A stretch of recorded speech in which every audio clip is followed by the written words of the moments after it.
why the hoax is being played.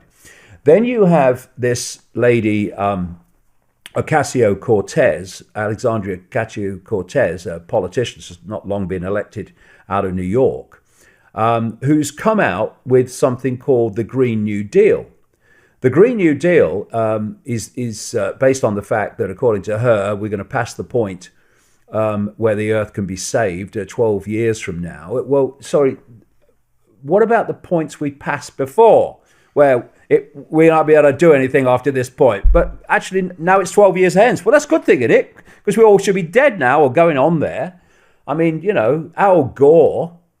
The only thing you know about Al Gore is if his lips are moving, he's bloody lying. And he's been the front man for this thing. I mean, hello. Look at the history of Al Gore. If he ever told the truth, he would genetically implode. Right? And you believe in him. Anyway, what happened what happens is her Green Deal demands centralization of power and control over people's lives. Then you've got these people in London, this Extinction Rebellion that's recently shut some streets in London to demand action over human-caused global warming. And they're demanding the same centralization of power. And basically, it's a form of Marxism, communism, you call it fascism, just names, same thing, tyranny, that is being imposed or sought to be imposed through the excuse that we've got to save the world.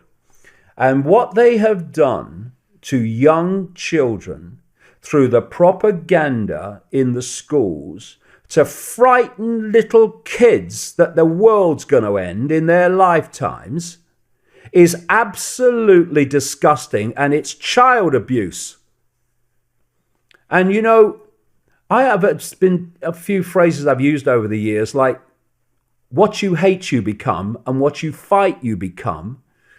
And I see these anti-haters full of hate. I see the anti-fascists full of fascism. And you see these free society people imposing a tyranny. Because it's based on this. I am right. End of story. That's where their mentality goes. I am right. Now, everything comes from this. Because I am right, what I say should be imposed on everyone else, because if they don't agree with me, then they are wrong by definition because they say something different to me, and I am right. Goes like this too. I am right, therefore, why should people that say something different to me have freedom of speech? It's like one person said about me once, what is the benefit in allowing him to speak? Actually said that. It was printed in the Independent newspaper magazine. And that person will think he's a paragon of freedom. And so you've got these, what's happened is the left in politics has been hijacked. It's not the liberal left that I grew up in. It's not the liberal left that I supported. The liberal left that in the 60s when I was a kid was going on marches demanding freedom of speech. It's now the progressive fake left that goes on marches and protests demanding that freedom of speech is taken away. And so they've got this in their head, not least because that's all they've heard through the school system. We're all going to die. And I'm sure great numbers of people who were shutting the streets of London and are, supporting Ocasio-Cortez and all this stuff, they genuinely believe what they're saying. But they haven't understood it's a hoax and why it's a hoax, and the fact that they are demanding exactly the changes in society that the hoax was played to impose and justify. And if they did, they would realize that they are being played like a stringed instrument. Because the knee-jerk reaction from some people when they hear the title global warming hoax is that you think that we're not harming Mother Earth, but that's not the case, is it? I was a national spokesman for the British Green Party. I care deeply about the environment. And you know what's happening, Shaun, is that because of this obsession and focus on the hoax of human-caused global warming, to justify the centralization of global and national power, other real environmental issues are being marginalized. We're not talking about them. What we're seeing is beautiful landscapes being destroyed by massive wind farms to fight a problem that isn't real. How come temperatures were much higher in the medieval warm period, 800, 1,000 years ago? What caused them? Turbocharged handcarts? Hey? Flatulent cattle? I mean, what caused it? Because it weren't souped up 4x4s, was it? And you notice something else. Something else. They keep going on about CO2. CO2! Ah! Without CO2, we'd all be dead. Why do you think the plants grow? I mean, and we're breathing it out. Ban breathing CO2, right? And then you look at the greenhouse gas graph. 98% or thereabouts of greenhouse gases holding the heat in, water vapor and clouds. Ban them, I say. Ban them. CO2, tiny smear, and most of that is naturally caused.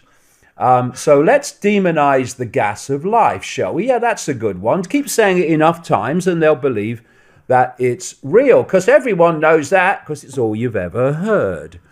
So the reason, again, they are banning, and I was banned from Australia in part for my views on this, the reason they're banning alternative views on these things is because they can't win the debate.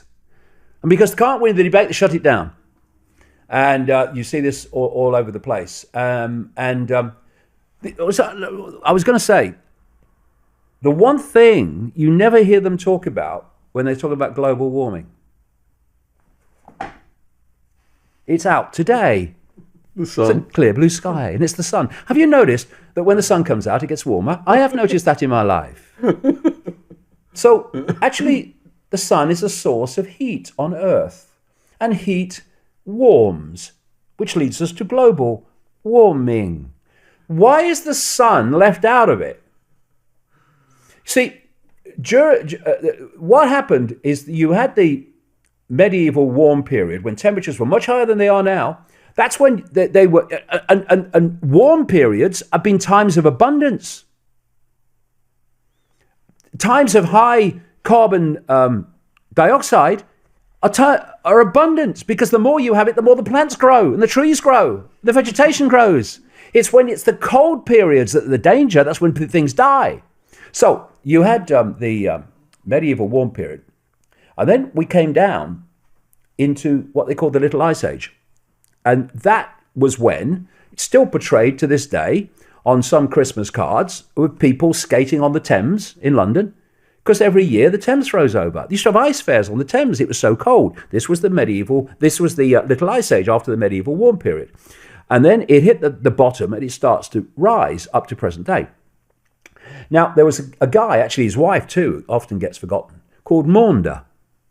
And they were charting sunspots. This is real. This is the activity of the sun, the energetic activity of the sun. Expresses itself as sunspots, some of which are, bigger than 3 or 4 Earths, some of them. And the more sunspots, the more active the sun is, the more energy it's projecting, the more heat potentially we get. The fewer the sunspots, the less it's projecting. At the very bottom point of the Little Ice Age, when it's at its coldest, is known to this day in climate science as the Maunder minimum.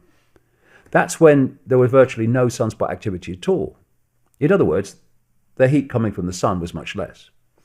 Then it starts to rise. And you know that people keep saying, this is the hottest day since records began. Yeah, okay, so when did records begin? Let's do that. Did they begin in the medieval warm period? Oh no, so when did they begin? And you chart it back, and it was when we were coming out of the Little Ice Age. So many of the comparisons with the highest, all this stuff, highest temperature since records began, you've got to look what the temperatures were when records began. and the climate situation. And I've just read a book recently by a guy called Joe Bastardi. He's a meteorologist in America. Wrote a book called The Climate Chronicles. And he says this global warming is complete tosh.